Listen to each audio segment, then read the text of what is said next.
The night she vanished, the silence felt louder than any scream. And the photo posted just hours before became a haunting relic of a girl the world believed was dead. Because this is not just a story about a missing person. This is a true crime case that twisted reality itself.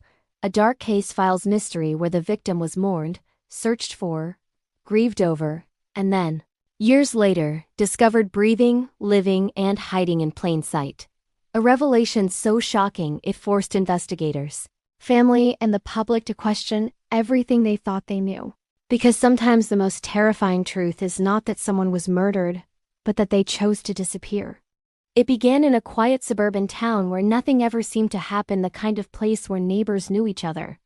Routines and crime headlines felt like distant stories from another world, and that made the disappearance of 16-year-old Emily Carter hit harder than anyone expected, because Emily was ordinary in the most human way.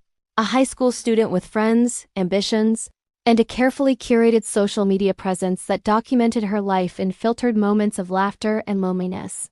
And on the evening of October 12th, she uploaded one final photo, a dimly lit selfie taken from her bedroom mirror, captioned with a single sentence that would later send chills through millions of readers. "Sometimes leaving feels easier than staying." At the time, no one treated it as a goodbye, just another cryptic teenage post.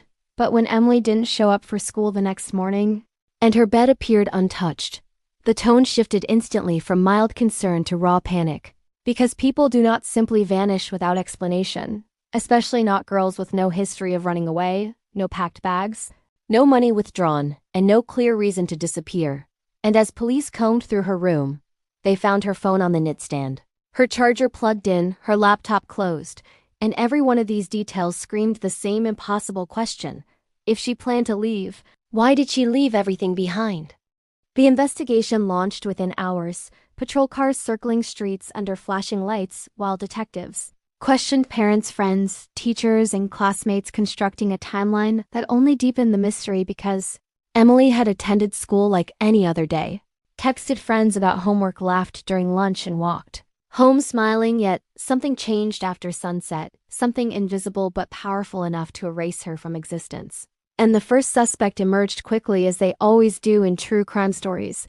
The last person known to have contact with her, a local 23-year-old delivery driver named Mark Reynolds, who had been messaging Emily through social media platforms despite their age difference.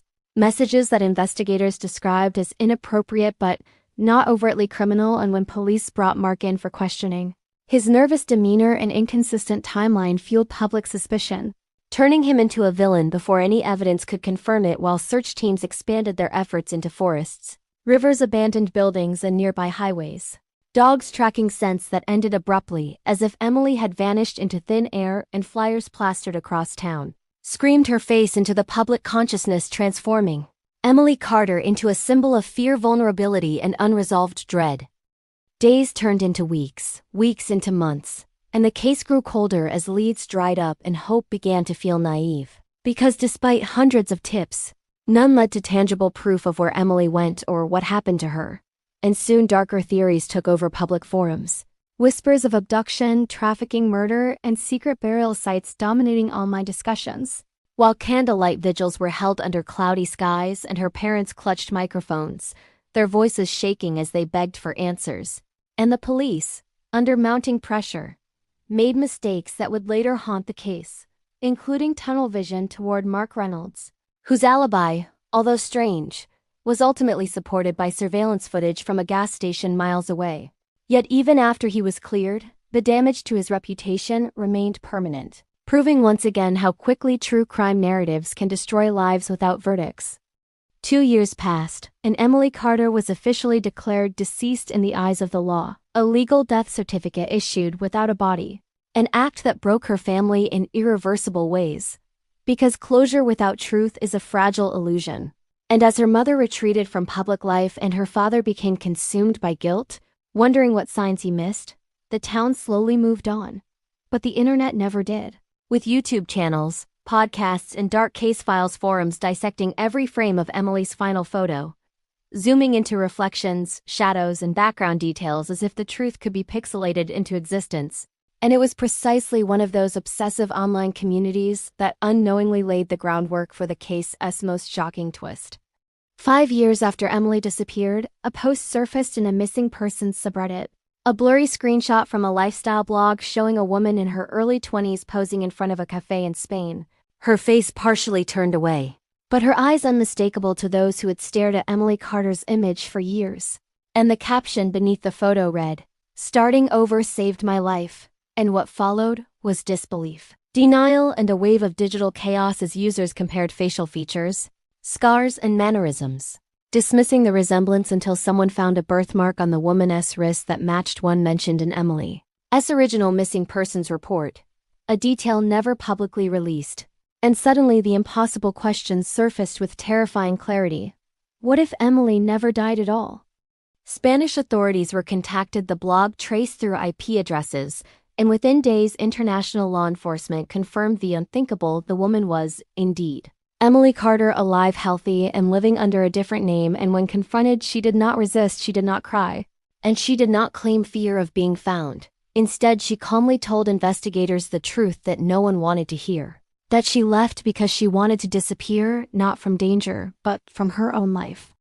Emily explained in hours-long interviews that behind the curated smiles was a crushing sense of control, pressure, and expectation, that her disappearance was not an impulsive act, but a meticulously planned escape, guided by online forums dedicated to starting new lives, where strangers taught her how to erase digital footprints, travel undetected, and rebuild identity in countries where she could blend in as a tourist. And she admitted that leaving her parents without answers was the hardest part, but staying felt like emotional suffocation. And in that moment, the narrative of victimhood collapsed into something far more complex and unsettling. Because the missing girl was not abducted, not murdered, but self-exiled. And the system had failed to imagine that possibility.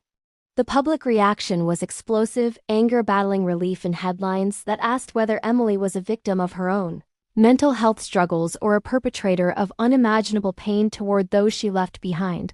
And while criminal charges were ultimately not pursued due to her age at the time and lack of illegal activity, the ethical debate raged on. Should disappearing by choice be considered a crime when it leaves others to grieve a living person? And could police have done better if they weren't trained to prioritize violence over voluntary disappearance? Questions that still echo through true crime discussions today.